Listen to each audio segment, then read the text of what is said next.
Okay, ഇതൊരു time കോംപ്ലക്സിറ്റിൻ്റെ വേറെ ക്വസ്റ്റ്യനാണ്. ഇത് ഒന്നുമില്ല, നമ്മളിപ്പം ഫോർ ലൂപ്പാണ്. ഇത് i=i++ ആണ്. അപ്പോൾ അതിൻ്റെ കോംപ്ലക്സിറ്റി വരുന്നത് n+1 ആണ്. നമ്മൾ താഴെ നോക്കുമ്പോൾ എന്താ, ഇതിന് j×2 ആണ് വരുന്നത്. അപ്പോൾ × 2 വരുമ്പോൾ log n ആണ് വരിക. ഓക്കെ, അപ്പോൾ നമുക്ക് എന്ത് ചെയ്യും, ഇതിൻ്റെ കോംപ്ലക്സിറ്റി എന്ന് വെച്ചാൽ ടൈം ടേക്കൺ എന്ന് വെച്ചാൽ n×log n ആയിരിക്കും.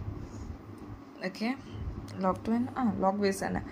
അത് കഴിഞ്ഞിട്ട് സ്റ്റേറ്റ്മെൻറ്റ് എന്ന് വെച്ചാൽ എന്താ, ഫോർ ലൂപ്പിൻ്റെ ഉള്ളിലുള്ള സ്റ്റേറ്റ്മെൻറ്റാണ് എന്ന് വെച്ചാൽ ഈ എന്നും ഇതിൻ്റെ log n.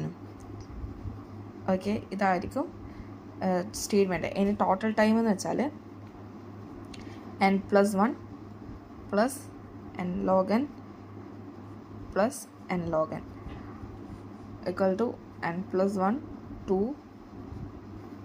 n log n.